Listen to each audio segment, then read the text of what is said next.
Hello, forever friends and family. Welcome to webinar number 18, Think and Grow Rich. The book is written by Napoleon Hill. Let me start from the beginning.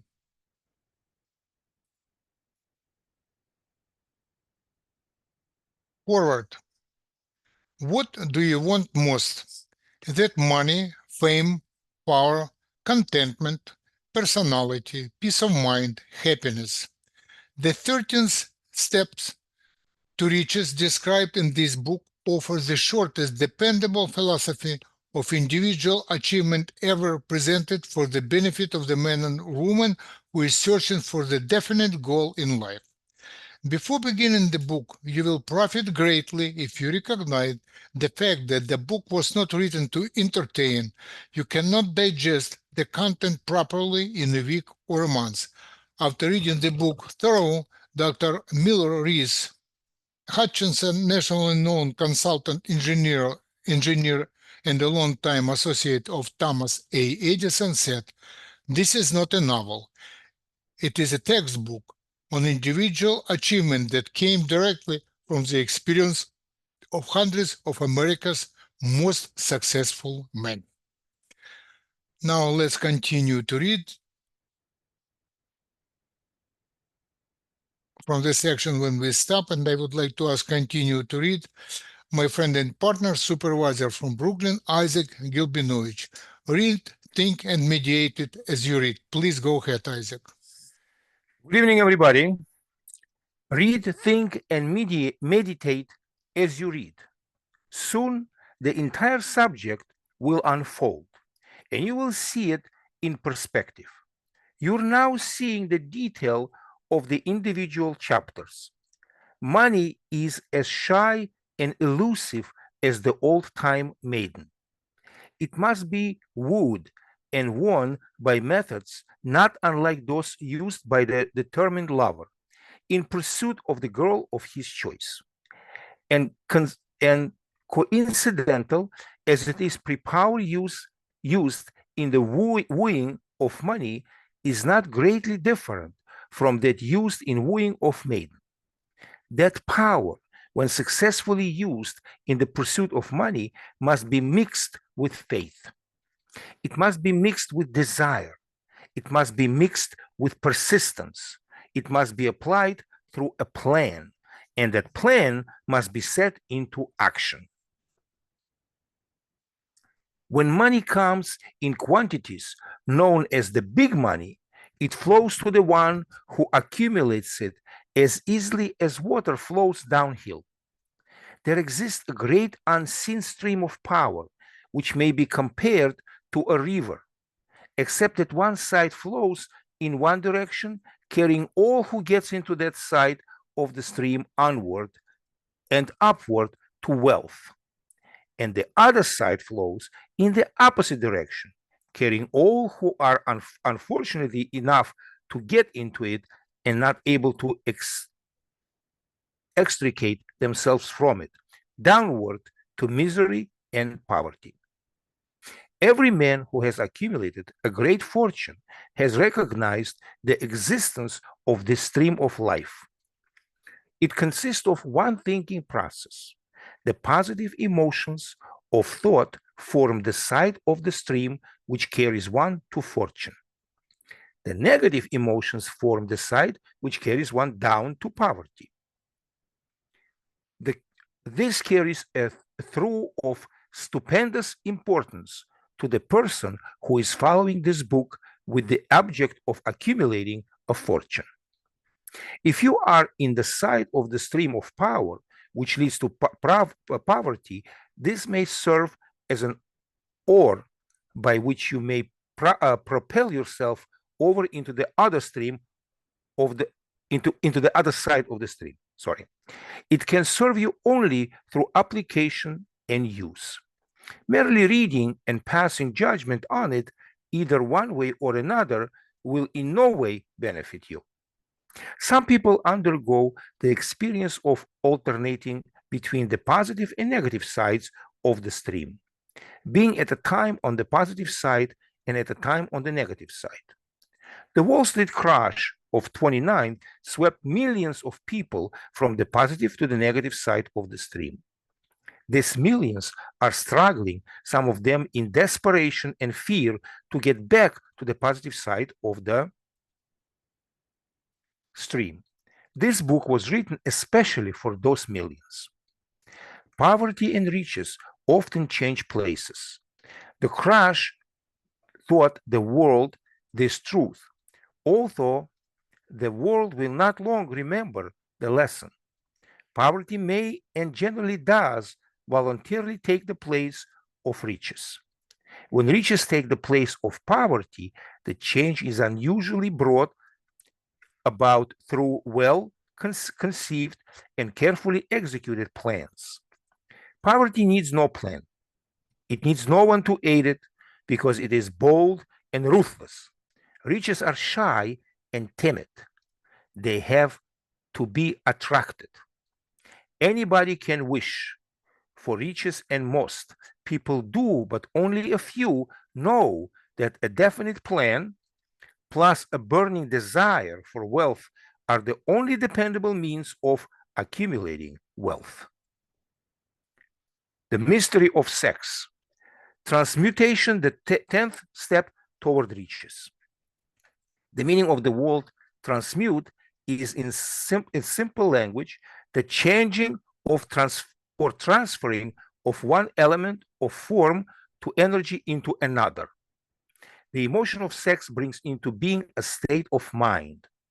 Because of ignorance of the subject, this state of mind is generally associated with the physical, and because of improper influences to which most people have been subjected in acquiring knowledge of sex, this essentially physical have highly biased the mind. The emotion of sex has back of it the possibility of three constructive potentialities. They are: one, the perpetuation of mankind; two, the maintenance of health. As a therapeutic agency, it has no equal. Three, the transformation of mediocrity into genius through transmutation. Sex transmutation is simple and easily explained. It means the switching of the mind from thought of physical expression to thought of some other nature.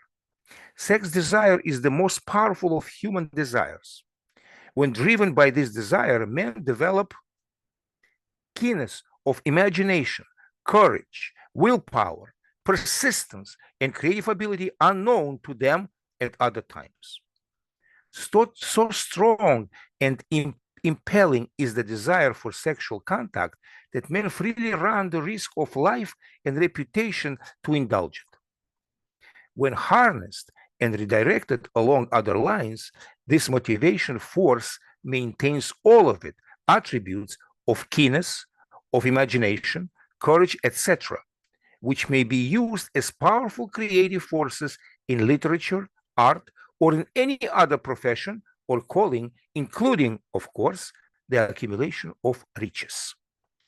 The transmutation of sex energy calls for the exercise of willpower, to be sure, but the rewards is worth the effort. The desire for sexual expression is inborn and natural. The desire cannot and should not be submerged or eliminated, but it should be given an outer thought form of expression which enriches the body, mind, and spirit of man. If not given this form of outer thought transmutation, it will seek outlets through purely physical channels. A river may be dammed. It is water controlled for a time, but eventually it will force an outlet. The same is true of the emotion of sex. It may be submerged and controlled for a time, but its very nature causes it is to be ever seeking means of expression. If it is not transmuted into some creative effort, it will find a less worthy outlet. Fortunately, indeed, is the person who has discovered how to give sex emotion an outlet through some form of creative effort. For he says, by that discovery, lifted himself to the status of a genius. Scientific research has disclosed these significant facts. 1. The men of greatest achievement are men with highly developed sex natures, men who have learned the art of sex transmutation. 2. The men who have accumulated great fortune and achieved outstanding recognition in literature, art, industry, architecture, and the professions were motivated by the influence of a woman. The research from which these astounding discoveries were made went back through the pages of biography and history for more than 2,000 years. Wherever there was evidence available in connecting with the lives of men and women of great achievement, it indicated most convincingly that they possess highly developed sex natures. Isaac, thank you for your reading. Please take a break, and I would like to ask continue to read friend and partner from New Jersey, the most reliable manager, Iris Cristobal. Iris, please go ahead. Thank you, Alex. Thank you, Isaac. The emotion of sex is an irresistible force against which there can be no such opposition as an immovable body. When driven by this emotion, men become gifted with superpower for action. Understand this truth, and you will catch the significance of the statement that sex transmutation will lift one to the status of a genius. The emotion of sex contains the secret of creative ability. Destroy the sex glands, whether a man or beast, you have removed the major source of action.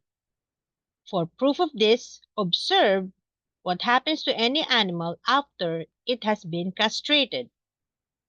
A bull becomes as docile as a cow after it has been altered sexually. Sex alteration takes out of the male, whether man or beast, all the fight that was in him. Sex alteration of the female has the same effect.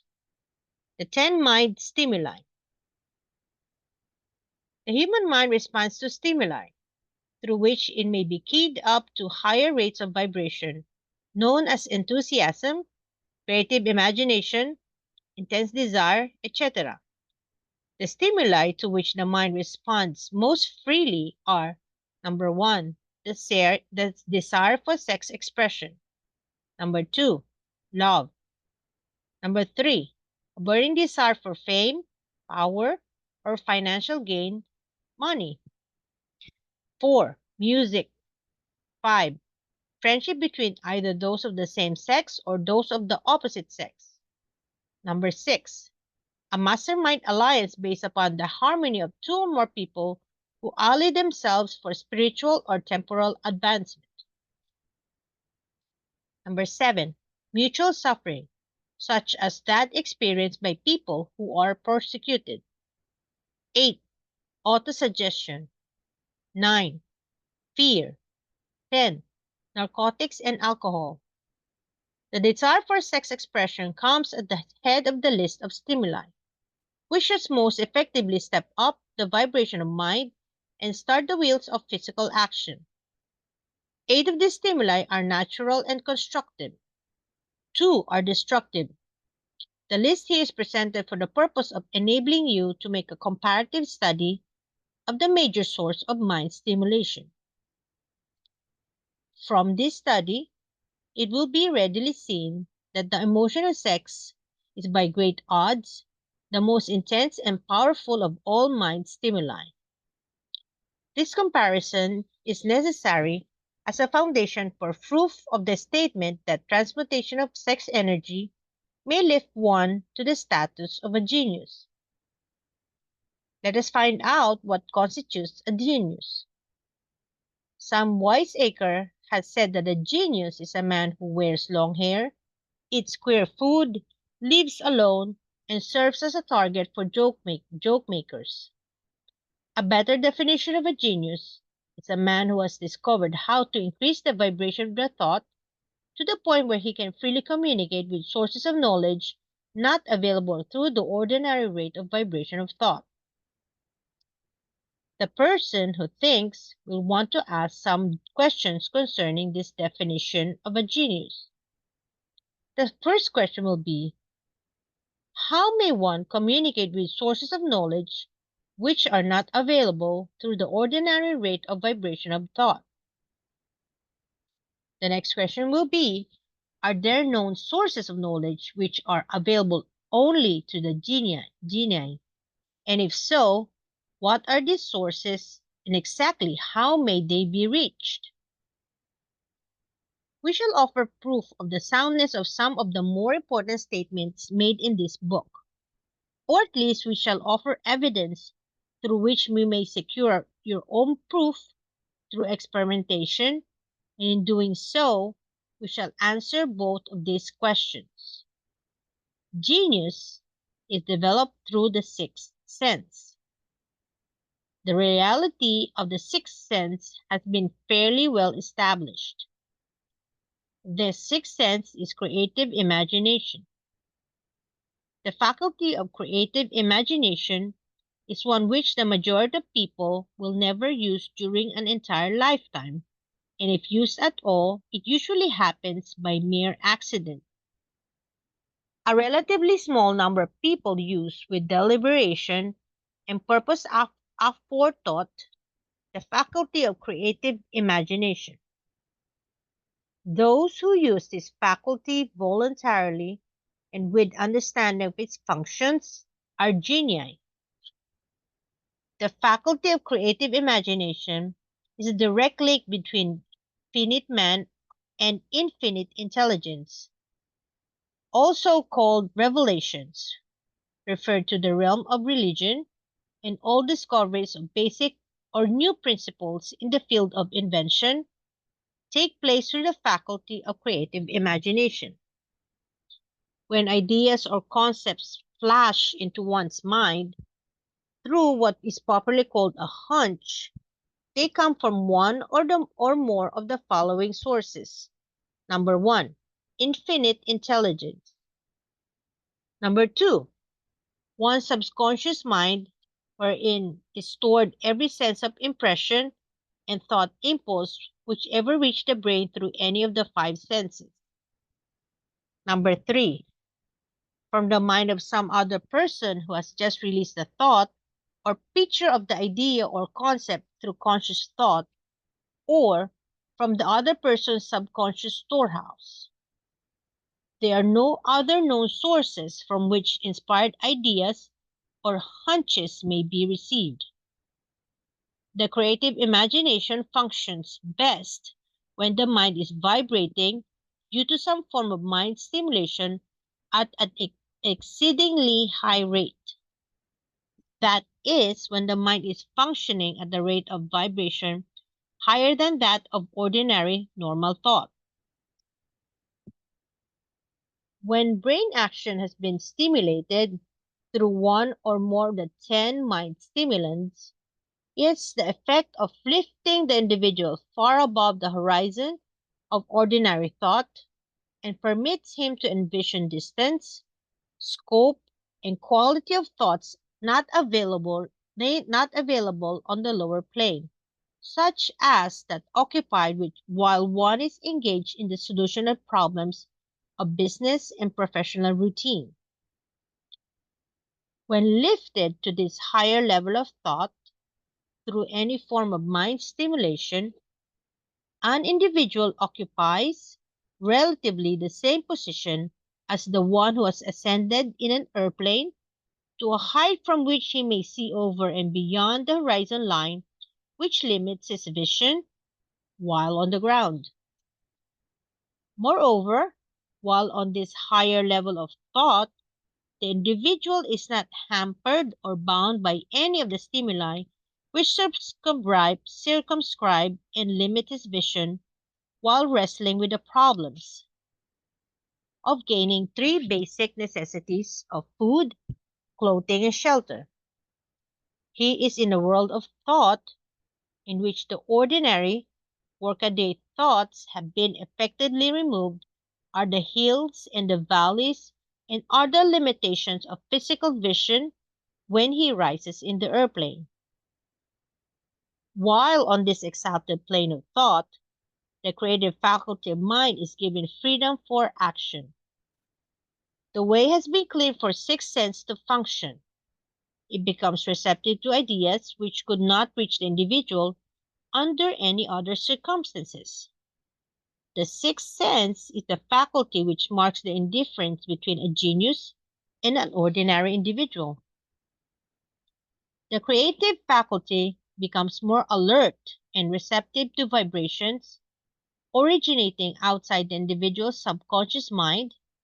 The more this faculty is used, the more the individual relies upon it and makes demands upon it for thought impulses. This faculty can be cultivated and developed only through use. That which is known as one's conscience operates entirely through the faculty of the sixth sense. The great artists, writers, musicians, and poets become great because they acquire the habit of relying upon the still, small voice, which speaks from within through the faculty of a creative imagination. It is a fact well known to people who have keen imaginations that their best ideas come through so-called hunches. There is a great orator who does not attain to greatness until he closes his eyes and begins to rely entirely upon the faculty of creative imagination. When asked why he closed his eyes just before the climaxes of his oratory, he replied, "I do it because I speak through ideas which comes to me from within." One of America's most successful and best-known financiers followed the habit of closing his eyes for 2 or 3 minutes before making a decision. When asked why he did this, he replied, "With my eyes closed, I am able to draw upon the source of superior intelligence." The late Dr. Elmer R. Gates of Chevy Chase, Maryland, created more than 200 useful patents, many of them basic, through the process of cultivating and using the creative faculty. His method is both significant and interesting to one interested in attaining the status of genius, in which category Dr. Gates unquestionably belonged. Dr. Gates exceptionally belonged. Gates was one of the really great, though less publicized scientists of the world. In his laboratory, he had what called his personal communication room, was practically soundproof and so arranged that all light could be shut out. It was equipped with a small table on which he kept a pad of writing paper. In front of the table, on the wall, was an electric push button which controlled the lights. When Dr. Gates decided to draw upon the forces available through him through this creative imagination, he would go into this room, seat himself at the table, shut off the lights, and concentrate upon the known factors of the invention on which he was working, remaining in that position until ideas began to flash into his mind in connection with the unknown factors of the invention. Iris, thank you very much for your reading. Please take a break.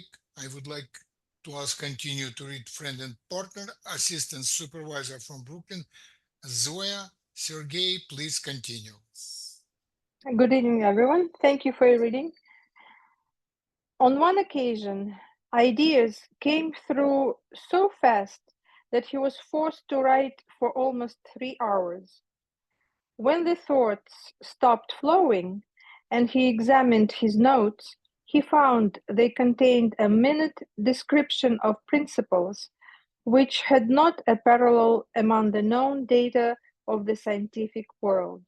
Moreover, the answer to his problem was intelligently presented in those notes. In this manner, Dr. Gates completed over 200 patients which had been begun but not completed by half-baked brains. Evidence of the truth of this statement is in the United States Patent Office. Dr. Gates earned his living by seeking for ideas for individuals and corporations. Some of the largest corporations in America paid him substantial fees by the hour for seeking for ideas. The reasoning faculty is often faculty because it is largely guided by one's accumulated experience. Not all knowledge which one accumulates through experience is accurate.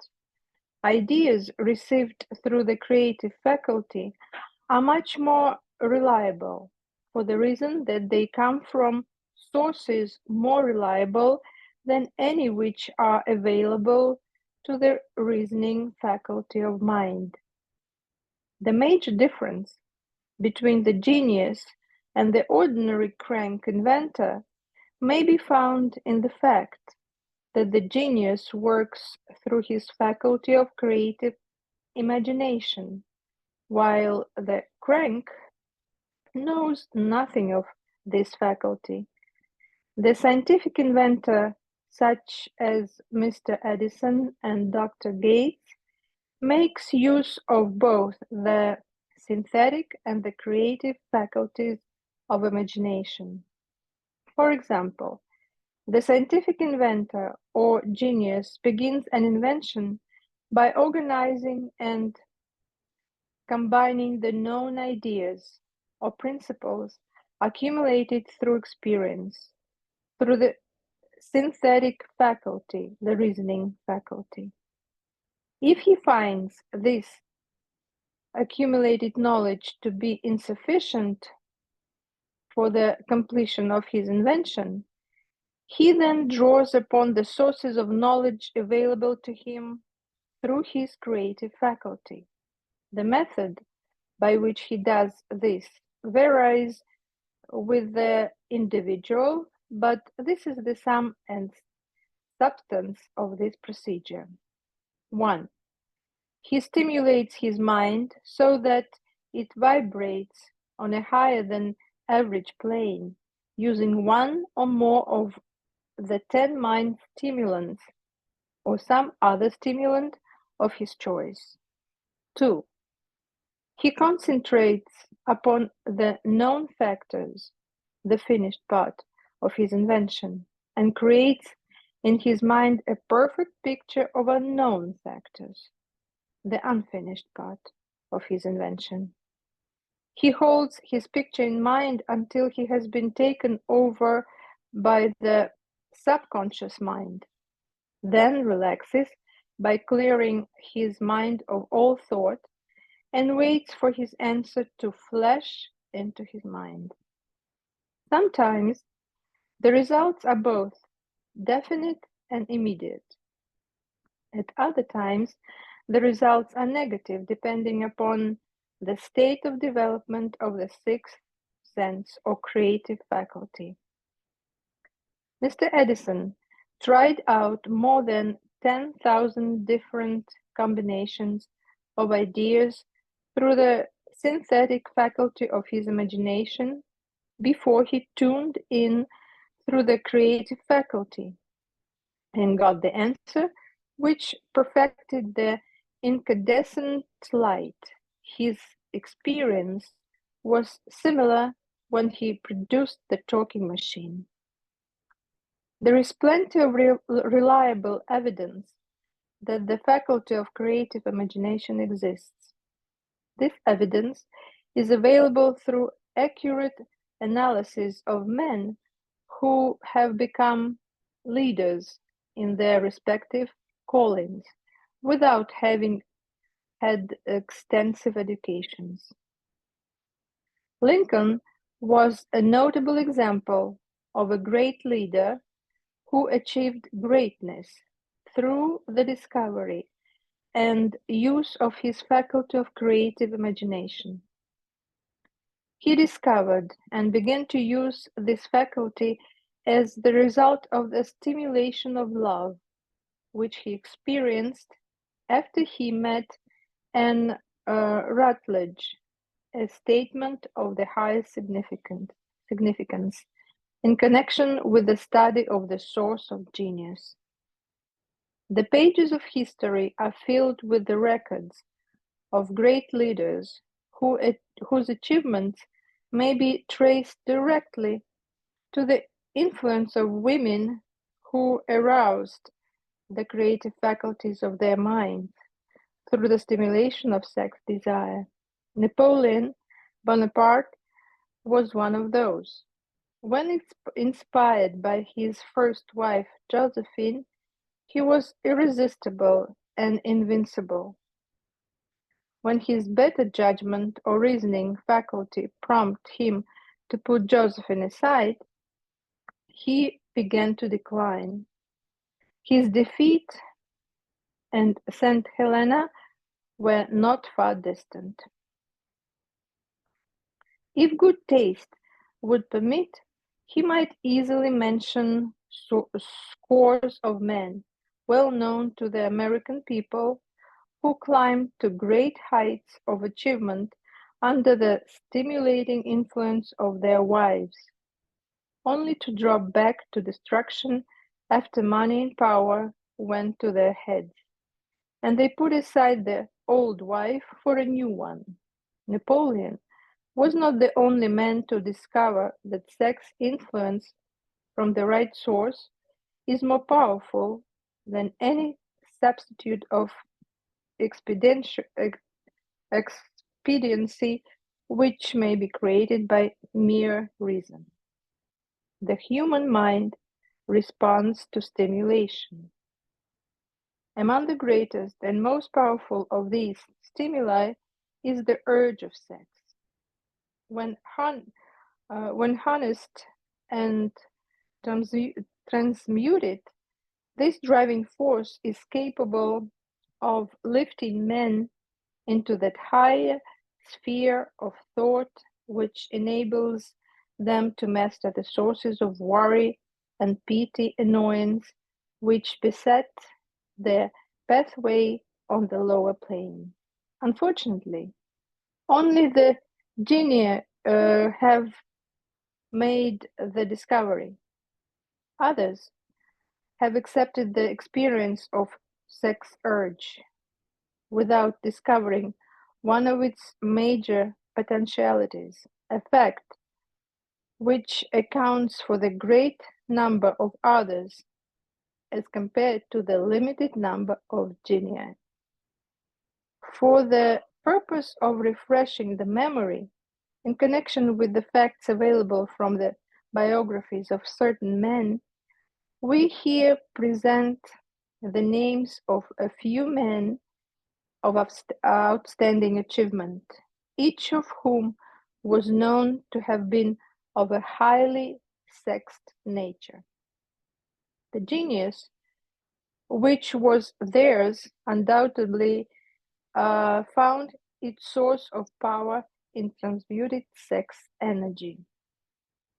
George Washington, Napoleon Bonaparte, William Shakespeare, Abraham Lincoln, Ralph Waldo Emerson, Robert Burns, James Jefferson, Albert Hubbard, Albert H. Gary, Oscar Wilde, Woodrow Wilson, John H. Patterson, Andrew Jackson, Enrico Caruso.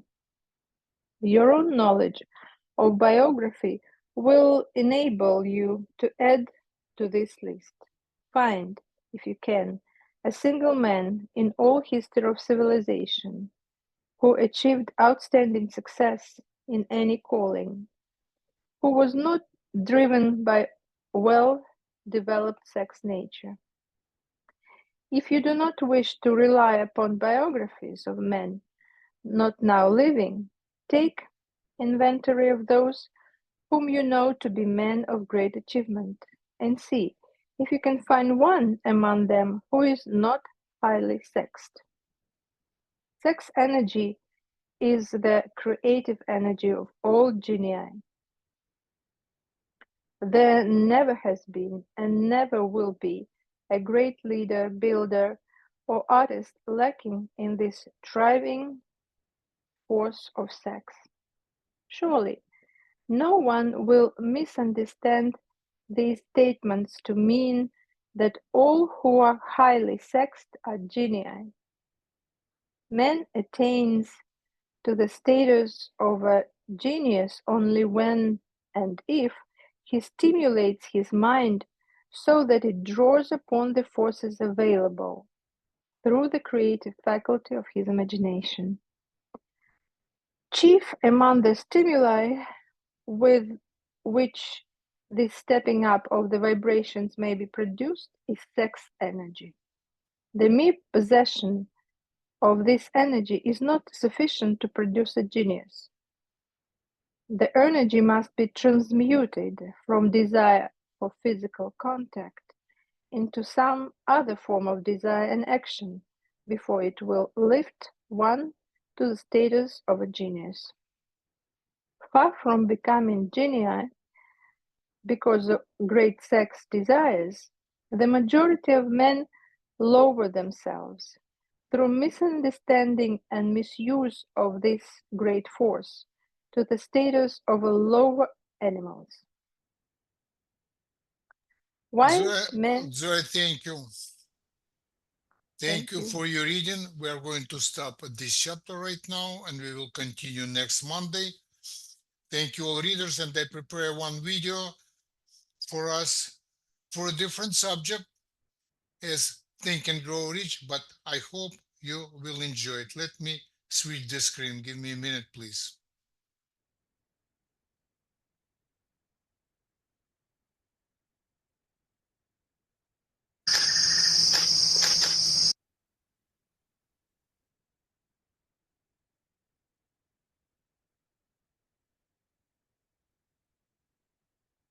Zoe, please confirm the change of the screen and let's go.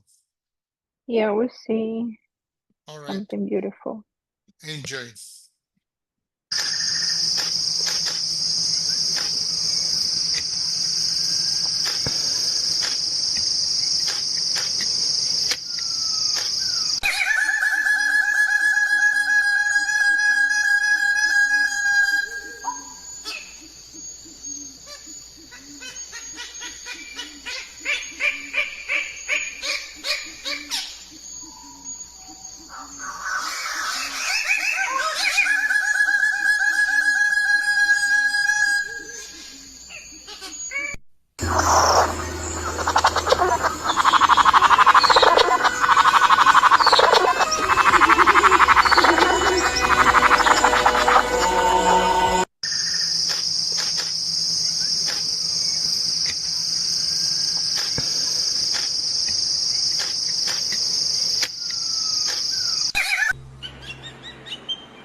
Sex energy is the driving force of their behavior.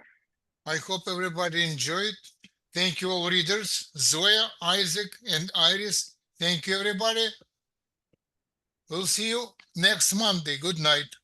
Thank Thank you. you so Thank much. you. Thanks a lot. Have a good week. Bye-bye.